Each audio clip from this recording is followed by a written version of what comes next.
Happy St. Patty's Day, live from Ginger's Barn here for String Theory on this glorious St. Patrick's Day with the sun shining and up at 7 p.m., which is just amazing.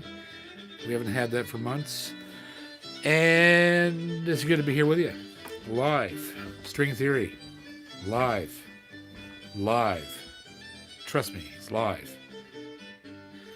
And I want to thank all of our glorious partners. Our partners and buddies, Boucher Guitars, over in Quebec, of course, Robin and the boys, Levy Straps. Thank you so much for helping us, making our great String Theory straps. G&G Music in Antigonish, Fantasy Music in Halifax, the wonderful Stephen McNeil, not the premier.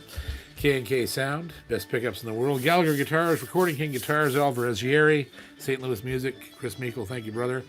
Yamaha Music Canada, James Martin Instruments from Ireland. Happy St. Patty's Day, James. If you're watching over there, getting that guitar ready to send to us. We're awfully excited about that. And, So seeing as Wet Ass Pussy's a thing now, a Grammy Award-winning song and all this stuff, I can pretty well do whatever the fuck I want to right now. YouTube could still pull our monetization. Well, they didn't pull her. Put that on YouTube. Well, I mean, of course not she's on primarily. YouTube. Not primarily. It's all over YouTube. Anyhow, not going to go there. Whatever. I feel like there's a double standard at some point. Yes, she can get away with that, and I can't pull my pants down. I don't know what's wrong with this world anymore. What is wrong with the world? Happy St. Patty's Day. And I'm drinking a Japanese beer, so... Naturally. Yeah, it's got a Belgian one. Yes, I have Belgian, but I also have Redbreast Irish whiskey, single pot still, 12 years, Redbreast. You have it. We'll have to try that about 25 minutes into this when I'm sick to death of all of you.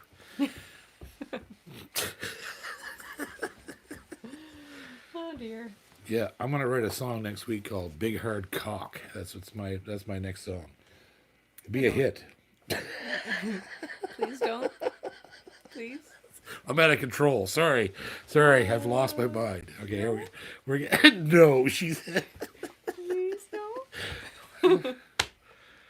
What's good for the goose, right? Yeah, I know. The voice. No.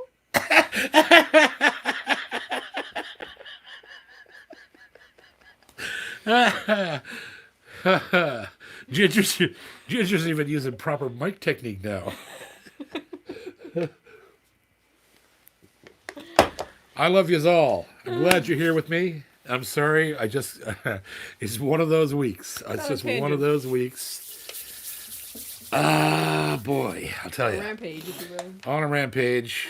I've had way too much salami and crackers and None of that was salami. beer. Well, whatever that meat was. Ham. Ham and turkey. I don't know what it was, but it was Ham it and went down awfully easily. All right. Oh dear. Shall we get First to... Kirsten.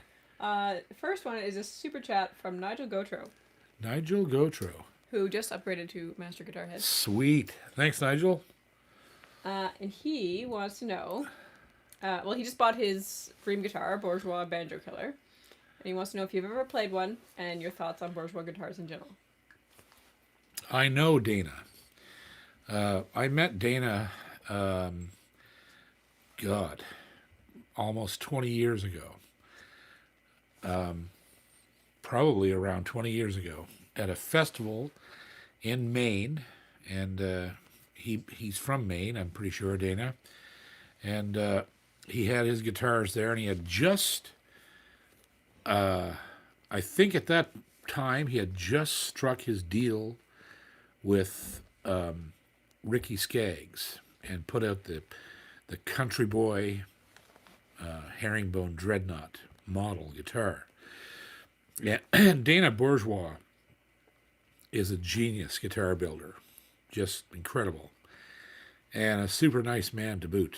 And if I could afford one, I would have one. And but he's if you've got a banjo killer, I know exactly what that means. Yeah, I'd hold on to that guitar if I was you. It's you can't go wrong. He's just one of those. He's one of the guys that I mention on this channel all the time, and for good reason, because there's a top echelon of builders in my mind in North America, and he's one of them. Right along with Robin, right along with Husson Dalton, Thompson, Collings, Gallagher. There's a group of builders in the West, now that are far surpassing anything coming out of Europe and any of the factory guitars and stuff. So I mean, yeah, you've got a great instrument. So welcome to the what level did he go to? Master guitar head. I see. Mm-hmm. So that's the way it's going to be then. Next. We have a super chat from Jeff Gallant. Jeff Gallant. Getting in early. Yes. Yes. He's looking for an update on Songwriter sessions, and he says you look great in the leather jacket. Very spiffy. Actually, he said right spiffy. I forgot to take it off. It looks good. We have one on the schedule. For March? No. Yeah. We do. That's right. Yeah, it's the 28th, I think. I will be putting a not this weekend, but the weekend after. Yeah, not next Sunday, but the Sunday after that. The last Sunday in March. The 28th of March.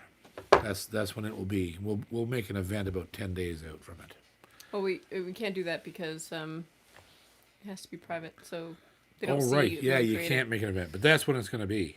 So how March 28th. How did we let people know? We tell them on String Theory, and we put it on the community board. Oh right, okay. Yeah. Sorry, I just sit here and drink beer, boys. So I don't know what's going on. The 28th of March, Jeff. You better be there. Be square. Mm-hmm. Next. Another super chat from Jim Hegan. Jim Hegan. Good to hear from you, brother. Hey, JP, have you ever played with the Irish fiddler Martin Hayes of Martin's set? No. I've never played that set of tunes with him. But I've played with Martin on several occasions, and he's one of my heroes. And famously hard to get along with, or so I've been told. But they say that about you, too. Yes, and that would be true. But in his case... I almost spit beer in the mic. It's not. It is. Yeah, you can get all that splatter right up in close there. In his case, I love him. Him and I, finest kind. But there's literally stories of him,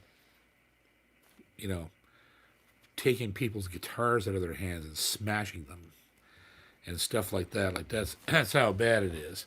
I don't know if that's true, but I've heard a lot of horror stories about poor Martin Hayes, and I don't know if I believe it, because my experience with that man was lovely. He's a beautiful man, and in my opinion, one of the most original Irish fiddlers that's ever recorded in modern times. And he would tell you that he just plays like his father, PJ, and the other people from where he's from there in Ireland, but man, he takes it to another level. So yeah, I love Martin Hayes. I love him. Great player and a beautiful man as far as I can tell. So that's my thoughts. And now it's time for Redbreast, because it's a gift from James Martin Guitars. That's the first thing.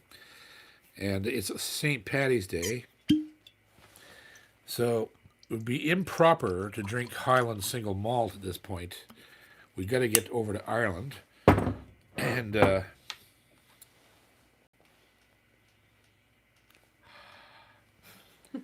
smells like candy. Tastes like trouble. All right. Who's next? Jeff Gland. Give it a break, will you? Jesus. Let somebody else in.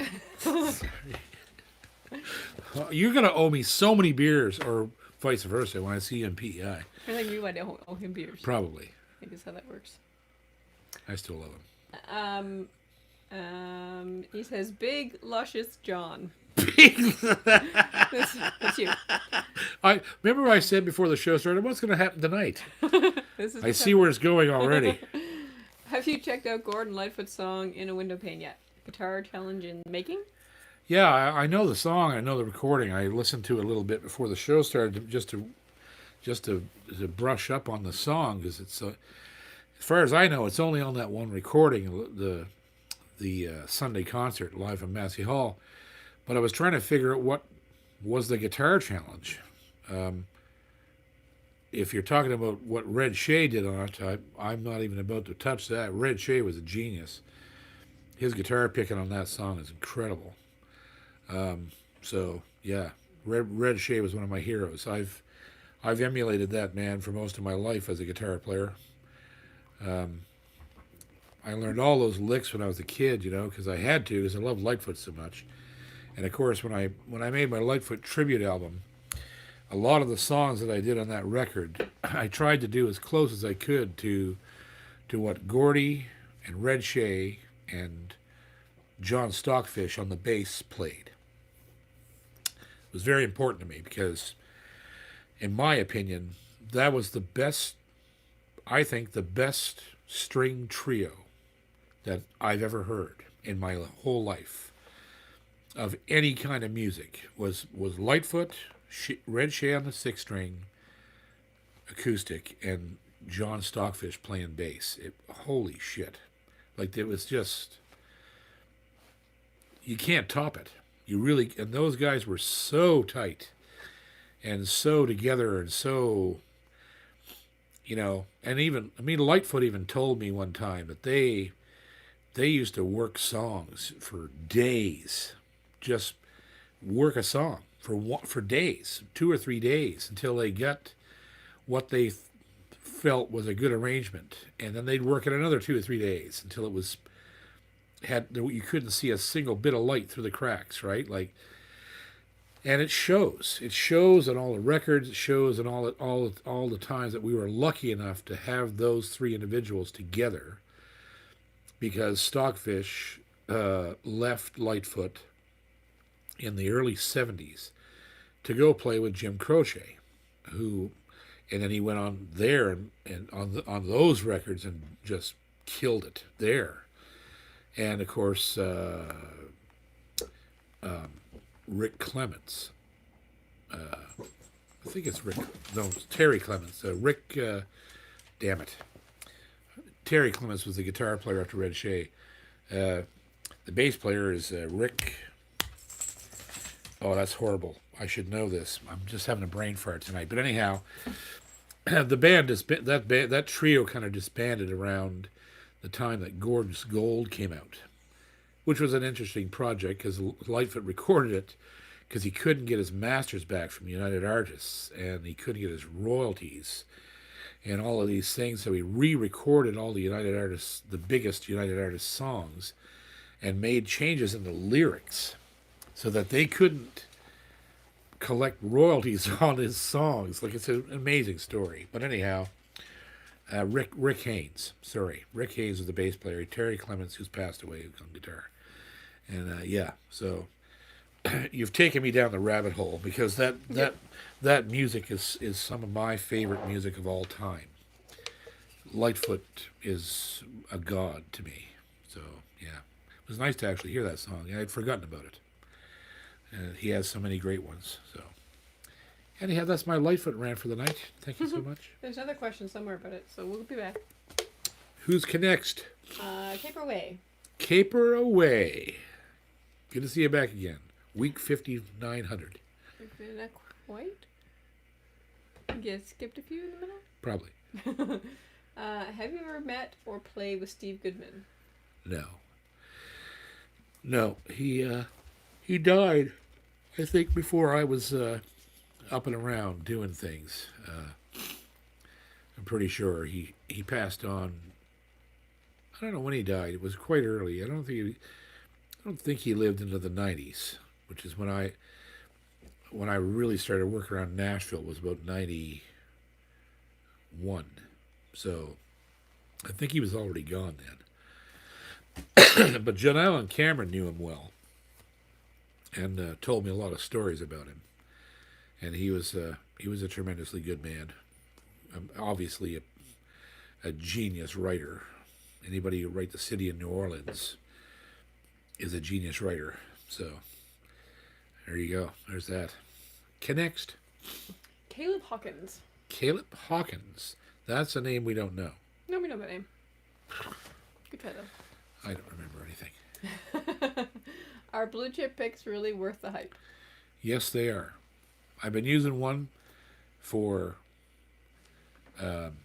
this one I've got in my pocket right now. I've had in my pocket for a year and a half, and it's still like the day I took it out of the bag. It's even after going through the wash.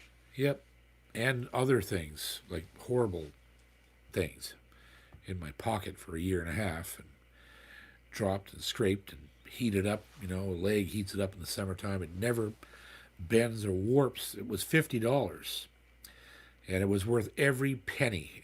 To me, the tone of them is as close as you can get to tortoiseshell without actually killing a turtle, which I don't agree with. I don't think we should be using tortoiseshell anymore.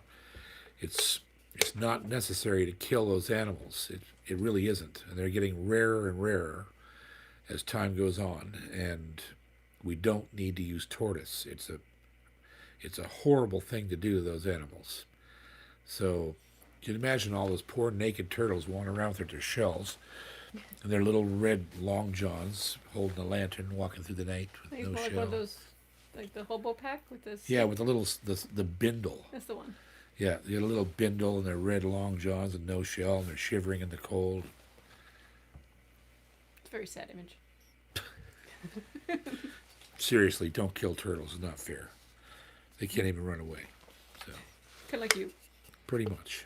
Be like beating me to death with a club and making picks out of my teeth. There you go. Graphic. That's a dark fucking image there. Very graphic. Okay. Next is Catfish Creek Chuck. Catfish Creek Chuck. Oh, Jesus. Mouthful. Yeah, that'll lead you astray. It's not a good lyric. Yeah. What is the most money you've spent on a guitar, mandolin, and fiddle? And/or fiddle. The most money I ever spent on a fiddle was $1,100, and the most money I spent on a mandolin was $7,000, which was a Collings A hand varnished limited edition, which I should have kept, and I was an idiot and I didn't. And the most money I ever spent on a guitar was a Gibson J200 custom volume, which cost $23,000 Canadian. Should have kept that too, but it was a piece of shit, so I sold it and lost my ass on it. I paid 23 and sold it for 12. Somebody has it somewhere. I hope it worked better for them than it did for me. What a raging piece of crap that guitar was. It was horrendous. It looked good. Holy shit, it was gorgeous. But not a good guitar. Okay, next. We have a super chat comment from Gerard O'Connor. Gerard. Simply saying Happy Paddy's Day. Happy And Paddy's that's the show. Day. Cheers to you. Here's the red breast. As we have to call it in Canada, rouge boob. Rouge boob. Her own particular blend of French Oh, that's English. some good rouge boob. There you go. There's a joke in there about marrying a ginger or something. So this farmer had 3 daughters, Oh, good. and they all had dates on the same night. I'm scared. And he was a bit worried. He had a shotgun with him, and he didn't know any of these guys coming to the door. And the doorbell rang, and the first guy, he goes out there with the gun in his hand. And he looks at the fellow. He says, what do you want? He says, I'm Joe. I'm here to pick up Flo. We're going to the show. Is Flo ready to go? And the farmer goes, okay, go sit in the parlor. Wait, all the girls are upstairs getting ready. So a little while later, the second guy shows up, and he goes to the door. He says, what do you want? He says, I'm Eddie. My name's Eddie. I'm here to take Betty for spaghetti. Is Betty ready to go for spaghetti? And he goes, go sit in the parlor.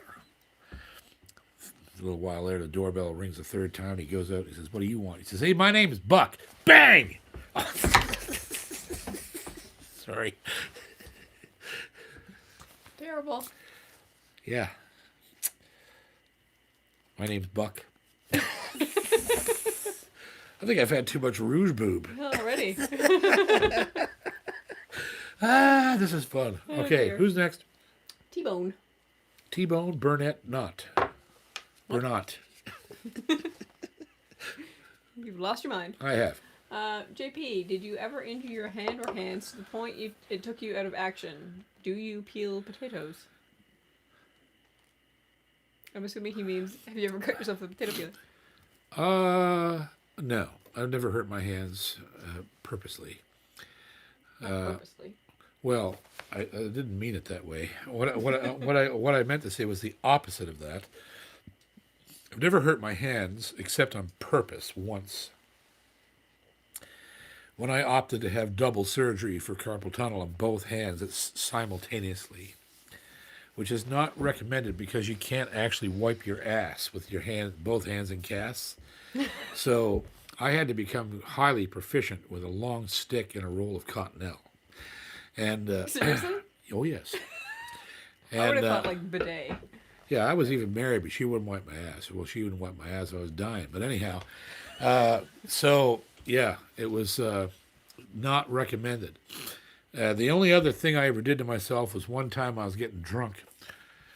Jesus, that's hard to believe. And was sitting with my brother Bob, and we were discussing cutting off his skin tags with this butcher knife. Oh, God. And we were that drunk. And so I had the butcher knife, and I had a bottom of a coffee cup, and I was sharpening this knife on this stoneware mug. And when I had this thing like a razor blade, I pulled a hair out of my head, and I held it with this finger like this, and I went, hey, Bob, watch how sharp this thing is. And I went, and I cut the end off this finger, almost all the way off. And I was so in shock, I just went, okay, and I kind of folded it back over and taped it, and it grew back together.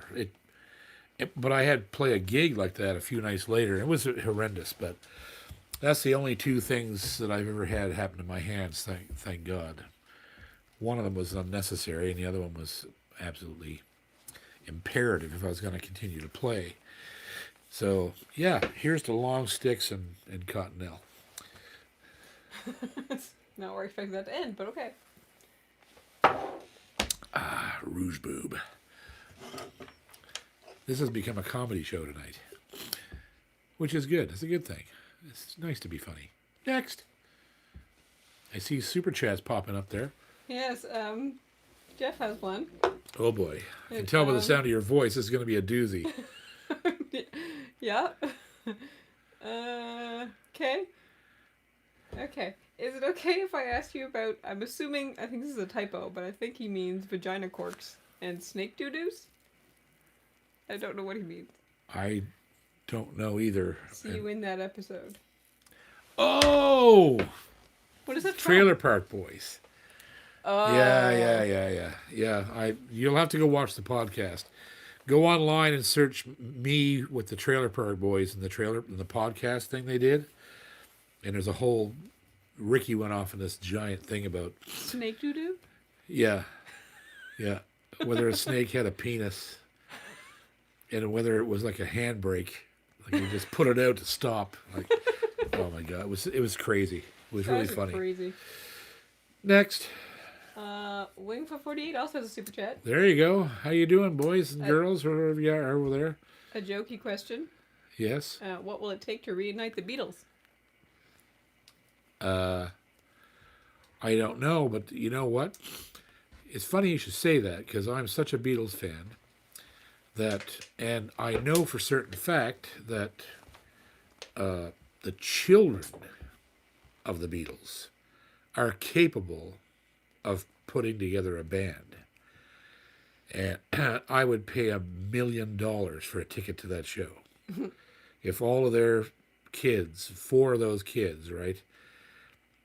Like if Julian Lennon and they're all musicians like their fathers, right? The same instrument. And Julian, of course, sounds just like his father and looks like him. And who's also a friend of mine on Facebook. I talked to Julian Lennon. And there's no chance it'll ever happen. But that, oh my God, I'd lose my mind if something like that happened. Because they could do it. It could actually happen. But it's just, I don't know, strange about people's children. He says the actual answer to the joke is 2 bullets. Oh. Dark. Dark. That's not good. Dark. Not Took good. a dark turn. That was really shitty. Okay, we're not going to go with that. He gets nothing. He gets nothing.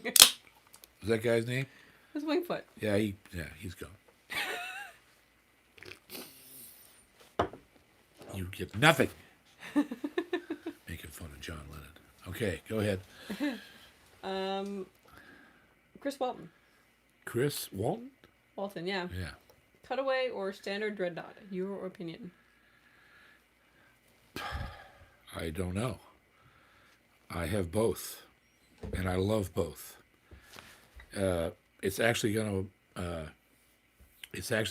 depend on the builder whether or not a cutaway affects the overall sound of the guitar. If it's a great builder, the cutaway will take away nothing. But if it's not a great builder, which could be anybody, right? A cutaway will often diminish some of the tone and volume from a guitar, but that it's all in the eye of the hands of the player. I love cutaways because I play up the neck so often, but I also can get by with a standard 14 fret neck, and also my favorite guitars I think that Bourgeois makes are 12 fretters. I love all my Bourgeois to death. I wouldn't take anything for them. But my 2 favorite guitars of Robin's that I own are Yogi, which is a Heritage Goose 12 fret triple aught body, and my signature model, which is the same guitar with a cutaway, a 12 fret neck cutaway torrified top, and those 2 guitars to me are the best thing that I own pretty much. So there's no, like I have other Bourgeois here that are amazing, but I don't know what it is. So it's in the eye of the beholder. I would almost say that dreadnoughts. Don't quote me on this, but I would almost say that dreadnoughts generally don't accept a cutaway as well as a smaller body size without losing dynamics and stuff. The only thing I have here that flies in the face of that is one of my Yeris. The DY1TS that I have here is a dreadnought cutaway, and it's terrifying. It is so loud and so clear and gets so much beautiful bottom end and thick up in the trebles. It's an unbelievable guitar. And I'm actually going to be doing a review on it soon on Guitar Stuff with John, so keep an eye on the channel because you've got to hear this guitar. It'll just tear your face off. And it's a cutaway. And so They call it just their stage guitar, right? It's like a masterpiece guitar. And it's one of the few dreadnoughts that I've ever played with a cutaway that you can tell the cutaway is not a detriment to the sound of the guitar. I've seen other guitars, other dreadnoughts where you play one without a cutaway, and then you move to the same model with a cutaway, and you can tell right away that there's something missing from the dreadnought with the cutaway. Something's been taken away by that stupid little tiny area. There's a bit of air that's not moving around inside the guitar anymore. And so you really got to just be careful and choose. In a perfect world, you can pick between the same model with and without, and that's how you tell, and that's the only way you tell. Or you pick up a dreadnought with a cutaway and it sounds so awesome, you just go like this Yeri. You just go, well, that's it. I don't care. Like, and now I've got all this extra fret, too. So if it does work well with a cutaway, you're laughing on all accounts. So that's sort of my take. I've had so many guitars with cutaways that some of them I didn't give a shit about, and other ones just blew me away. So that's sort of the way it is with all guitars. Ken, next.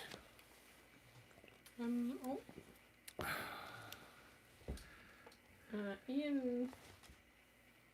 Oh, back that one. I got Larry Rindress. Larry Rindress, how you doing, buddy? When you'll be coming to the Marigold? We miss your music badly. Never. Y'all can kiss my ass. I'm not ever going back there.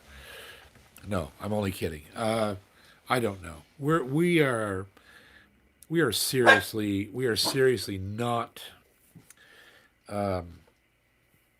putting any eggs in that basket anymore, because we're just not.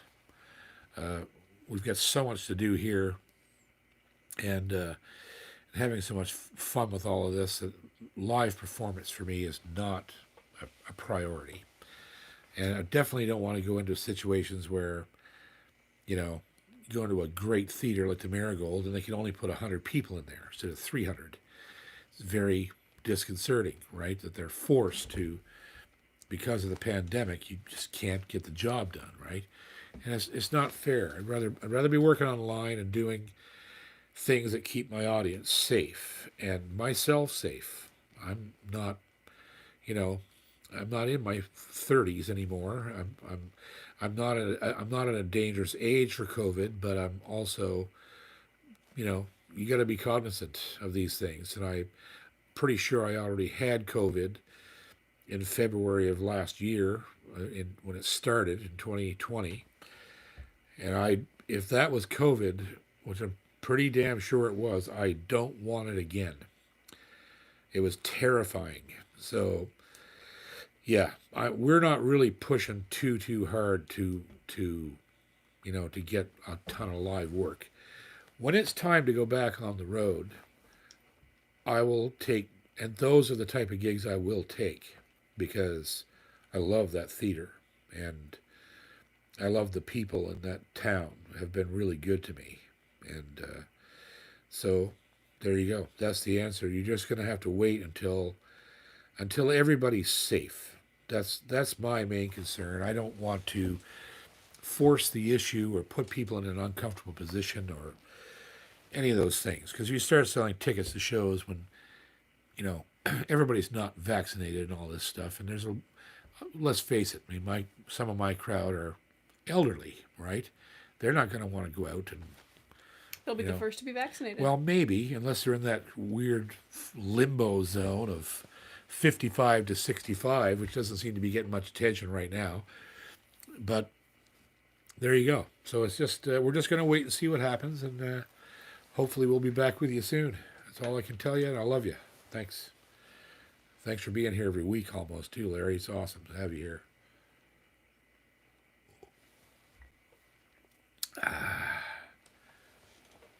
Rouge boob. Next. Oh dear. We have a super chat from Ian Rossiter. Ian Rossiter, my old friend. Indeed. What's your favorite face Purple. melting? No. Oh, sorry. Favorite face melting reel to pull out at a tune session, like when you're passing around tunes, like guitar pulling.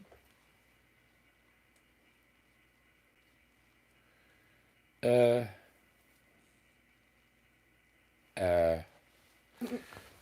don't know. Face melting reel. Seems to blow their socks off in the first. Well, I probably can't play it, but it would be this one.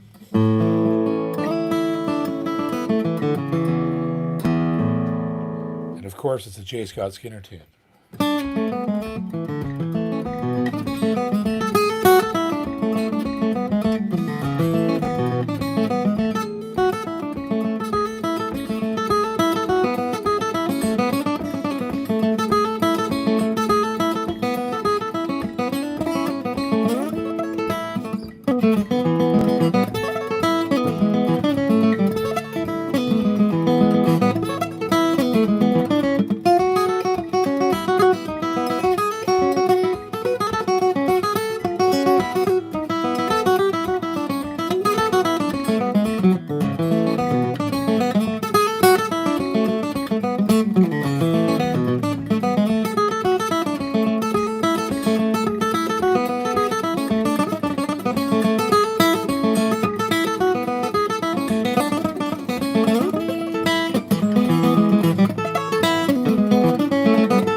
Called the Hurricane. And if I really want to get fucking serious, I play that. But it's so hard to play that if you're not playing it all the time, you blow it, like I did, just there. There's less just face then. melting. Yeah, it's more of a face Warming? sludging. It's not really melted. It's just like slush. Booge boob. Oh God. But I hope that answers your question.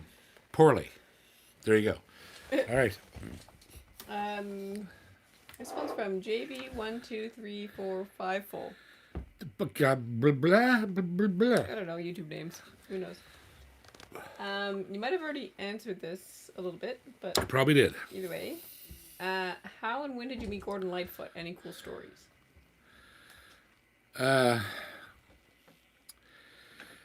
Well, let's see. So I met Lightfoot. Okay, so I'm just trying to decide how much of the story to tell because it's really long. So I'll condense it so we can get on to some other questions. I don't want to leave a lot of people out, but I sent my records to Gordon Lightfoot for years, starting with Another Morning back in 1996, and I sent my records to his office. I got his phone number at Early Morning Music, and I spoke to Anne, the woman that ran the office. That whiskey really loosens up the nose and chest. I've had a head cold for 4 days. Not COVID. Rouge boob. Okay, so I was sending these records to him, thinking they were getting to him. So, anyhow, it's 2002 or 3, and Dave Gunning and I are out in the road with Stompin' Tom. And we're playing for the CBC at Rideau Hall. Lightfoot's on the bill. Never met him before. And I was waiting to meet him. And I always thought Lightfoot was a big, tall guy. But he's not. And he came walking down the lawn was all covered in these plastic walkways so you wouldn't walk on the grass at Rideau Hall. So there was a walkway thing going from the stage to the green room tent where they had this big craft table and tea and coffee and all kinds of stuff. And so I see him walking down, and he's got these brilliant, bright silver Nike sneakers on, which I find out is one of his favorite things later on. And I had a pair just like them. So I'm looking at his feet, and it's like I can't. And somebody, I didn't really know who it was. That's how unassuming and not like you expect him to look that he looks. And so I'm in the tent lined up to get a cup of coffee, and he's in front of me, 2 or 3 people down, and somebody, I think Dave, looked at me and went, "That's Lightfoot." And I went, "What? Where?" And it was. And I finally looked at his face closely. I went, "Holy shit, that's Gord." I said, "Hold my spot," like, as a joke, right? We were next in line.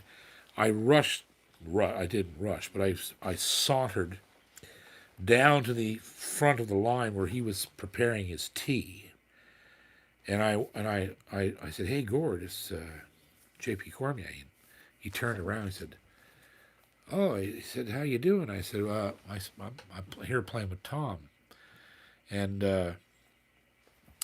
and he didn't seem to know me. Of course, he wouldn't, even though I had sent all these records to him. So we were talking for a few seconds there, and I went, "I've been sending my albums to you for years. You ever get it? You ever listen to any of them?" And he goes, "You sent records to my office?" And I said, "Yeah." He said, "Are you sure you?" I said, "Yeah, here's, I got the address right there. It's, early morning music." So he puts his tea down. He goes, "You stay right here. I'm right back." And he beelined out of the tent. And I thought, what the hell did I just say? I don't know if I pissed him off, or he's going to get the security people, or what's going on, right? And so I waited a couple seconds, and I got nervous, and I followed him out. I followed out the tent there, and there he was talking to his manager, Barry Harvey, who was a tremendously beautiful man. And I could see him doing all of this and pointing and doing this and blah, blah, blah. And I was, what the fuck is going on over there? And this went on for a few minutes, and then he turned on his heel and he come right back to me, and he said, "Jesus, Barry's got all of them. He took them and put them in his car." I said, "Really?" He said, "Oh yeah." He says he listens to you every day. I was like, "Oh, you got to be kidding me." He said, "I'm really sorry, JP." He said, "You don't worry. I'm going to get those CDs from Barry, and I will listen to them." He said, "I promise." And so that's how I met him. And then shortly after that, I found out that he fell in love with my Mandolin record, which he put on at the office every day, all day, and had it on 10 in his office all the time he was in there. And it literally almost drove Anne insane. He had played it so much. I had called her one time after that, and she gave me shit because he wouldn't stop playing this record. And so that's how I met him. And him and I have continued a very interesting relationship for, a long time. It was, like I say, 18 years. And he's always been so good to me. So good to me. And he's just a perfect gentleman. And a true testament to who he is and what he is the fact that I didn't know it was him when I first laid eyes on him. And I knew the man's face like my own face. But I still didn't recognize him. My brain refused to look at this guy and go, "That's Gordon Lightfoot." And it's because he's so humble. He's so humble. He's one of the most humble human beings I ever met. And I know that he wasn't always that way. But I also, he would tell you that. And the latest documentary that was just put out on him, if you haven't watched that, you need to watch it. Because it's one of the best things I have ever seen. It's his whole life. And he's, there at the age of 79 years old, talking about his life and his songs and the people in his life. And the man is I don't know. I'm terrified to lose him. He's 80, maybe 82 years old this year. And I dread the day that he passes, because it's going to be a piece of us gone. He personifies Canada in so many ways, and to the rest of the world. When I was living in the United States, I only ever heard one Canadian, like, as Canadian, that's readily known as Canadian. There was only one Canadian that I ever heard on the radio in the United States, and it was Gordon Lightfoot. It didn't matter what state you were in, whether it was Mississippi, Georgia, Atlanta, Texas, Oklahoma, I don't care. Any of them. You would always, if you turn on AM radio and some FM radio, you would hear Lightfoot. You'd either hear him singing the wreck of the Edmund Fitzgerald, or Carefree Highway, or Cotton Jenny, or like he is us. He made a great temple of Canadian music for us, and spread it around the world. The same way that Stompin' Tom, created his temple inside this country and never got out of Canada, really. Those two guys, in my opinion, Tom Connors and Gordon Lightfoot, they are the epitome of and the pinnacle of Canadian talent and writing and marketing and longevity. Tom's gone now, but his music's going to live forever, as will Gordy when he goes. Knock on wood, it's a long time yet. But, yeah, love Gordon Lightfoot. Here's a Gordon Lightfoot on St. Paddy's Day. I hope you're doing well, Gord. I wouldn't be surprised if he watches this, because he actually does do YouTube quite a bit. So if you're watching, Gordy, I love you to death. And, we'll hopefully see you soon. I hope you're safe and happy. And I know he's not happy because he can't go out and tour. He's still touring. He's still touring. He was touring right up until all this pandemic happened. So I know. Hang in there, buddy. If you're stuck in the house, just hang in. You'll get one more run at it, I'm sure. All right, next one. We have a super chat from Jeff. You'll need your mandolin for this one. Oh boy. Yes. Grab the mandolin. You can't say no. Just because I say so. We play a quick mandolin jig about Rouge Boob for Paddy's Day.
Attitude and all.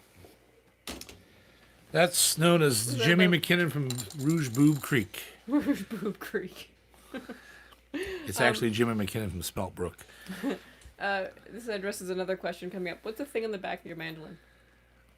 This is called a tone guard. It's a company in the United States that builds these, and they cost about $75. And what they do is they keep your body from pressing against the back of the mandolin, which makes your mandolin way louder and way woodier. and it sounds like the mandolin's floating all the time. Mandolins are so small that when you press them against your body, it kills the back of the mandolin. So you have a 25% decrease in volume. This thing keeps your body from touching the back.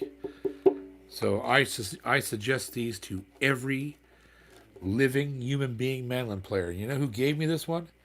Ricky Skaggs gave me this tone guard. This came off of his 1924 Lloyd Loar Gibson mandolin. After the concert we gave at Center 200, we were finished the show. We were walking back down through the concourse to the dressing room, and he pulled this off of his mandolin and said, "Here, put this on your mando, boy." And I said, "Thank you, sir." And it's been on there ever since. So that's right off of Skaggs's Gibson mandolin. I've had it on this one ever since I played it with him. This is the mandolin I use that night, obviously. And I have an A-style mandolin built by Eastman that I also have one of these for. So it's called a Tone Guard, and that's the name of the company. If you Google it, you will find them online, and you can only order them online. They are in some shops, but they're very difficult to find. And they cost $75 American, and you will not believe the difference it makes in the tone and volume of your mandolin. So yes, sir, that's what they're called. The Tone Guard. Tone Guard. Jack snoring. Tone Guard. We have a super chat comment from Barney Williams. Barney Williams. Big thank you from Truro in the UK. Keep doing what you're doing. I hear you have a Truro in Nova Scotia. We do indeed have a Truro in Nova Scotia. We stole all their place names for our That's names. right. Yeah, we are very unoriginal here in Nova Scotia. Mm-hmm. We're called New Scotland. Get Halifax, get Truro, get New Glasgow, get Sydney, which of course is we don't have a lot of originality here. Some indigenous names, I guess. Yeah, there's a lot of indigenous names, but those are unique. The Mi'kmaq has some clever names for things, but we didn't listen to them that much, unfortunately. But anyhow, yeah. So there you go. Okay, next. We need to address how these songwriter circles work for our new master guitar head. Oh, well, or anyone else. It's a work in progress, but the way that I envisioned it is slightly different than it is. After doing it 3 or 4 times now, I realize that there's quite a good group of writers coming into this thing, and the way that I'm liking to work it is each month we have this, I like working on a new idea.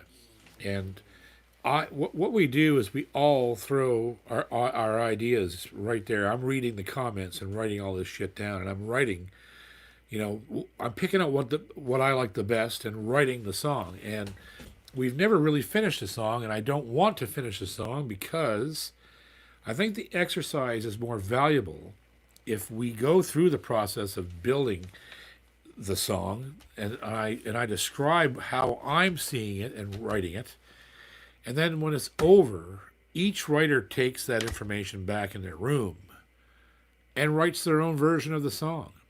Theoretically, and I would love to see this, you could have a dozen versions of the same song, right? That would be super cool.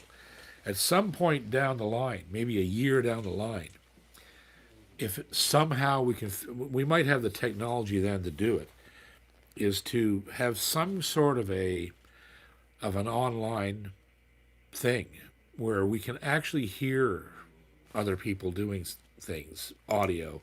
Zoom, I guess, but it's not great. Yeah, we might be able to have a Zoom platform type of meeting where we take perhaps our favorite idea that we've had throughout the year, and as many people who got a song written out of that idea show up on the Zoom thing, and we all sing our own version of the one concept.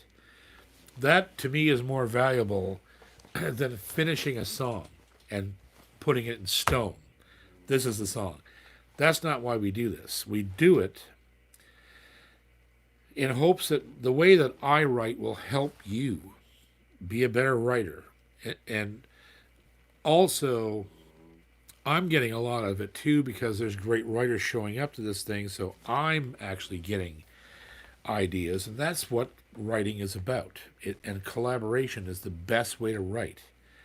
So yeah, that's sort of the idea behind the songwriters' night is evolving, and I wanted it to, and I wasn't sure where it would go immediately. The first few times I thought, because we never get a song finished in an hour, which is normal. And I was wondering, like, okay, where is this going? What is the purpose of this? And then I started to realize that the process, just the process of getting together and doing it, was inspiring people. And when we got together the next night, people showed up with a whole bunch of ideas, and some were from the last song, some were for new ideas, and the whole process has just become very fun. It's like we just get together and start throwing ideas down, and we try to get the framework and the storyline of a song and like writing a screenplay, right? Who are the characters? What are we talking about? What are they doing? How does it end? Is there a twist? Do we want a bridge in this? How? And we haven't even talked about. I remember one night we did.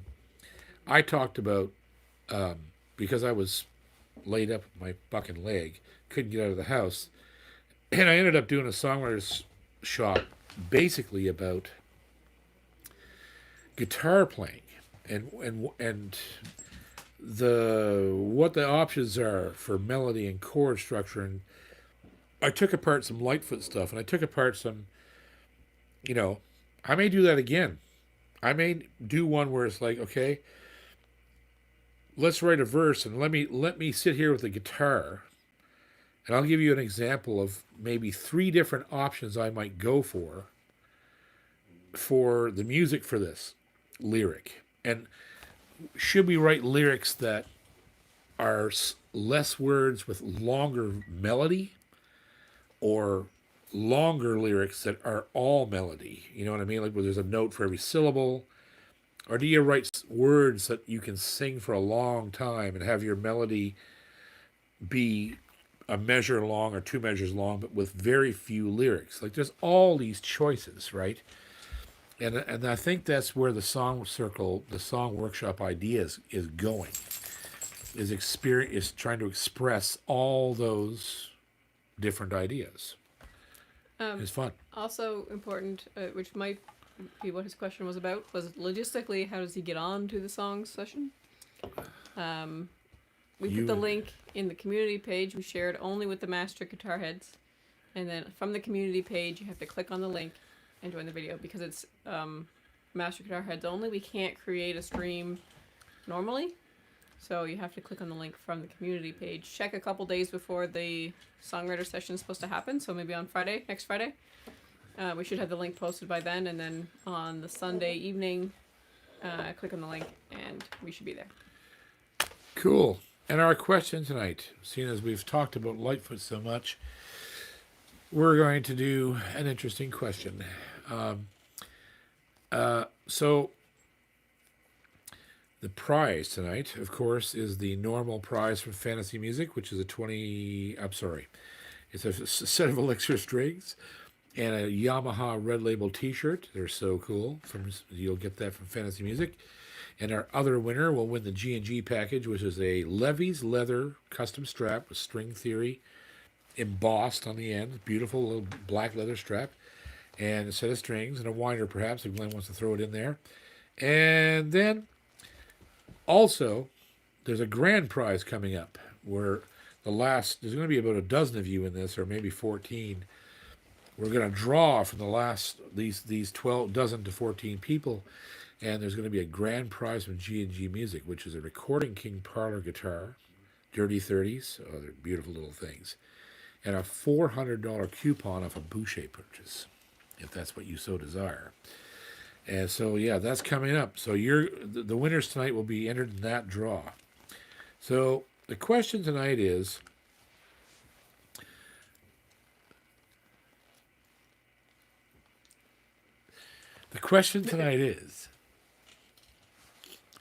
on the cover of Gordon Lightfoot's first record, he was sitting in a specific kind of chair. What is it called?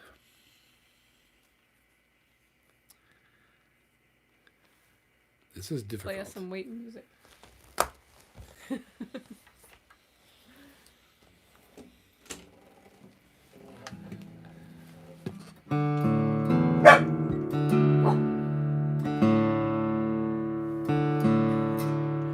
We have some answers. We haven't got past June yet.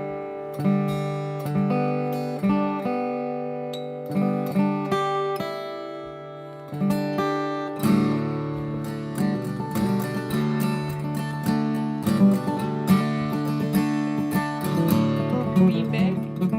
Beanbag chair? Director's chair. There you go. Got it all ready. Who's the first one? Not Slow Freddy. Ooh, new person. Not Slow Freddy. Not Slow Freddy. I want you to send me an email right now to jpcormier38@gmail.com. jpcormier38@gmail.com. Not Slow Freddy. You've just won the fantasy package, which will be the set of electric strings and the beautiful red FG. Oh, they're so nice. I like So them. nice and soft. They're awesome. The FG Red Label Yamaha T-shirt. And who's our second winner? Rob Richardson. Rob Richardson. Send me an email, Rob, right now to jpcormier38@gmail.com. jpcormier38@gmail.com. You have won the G&G package, which is the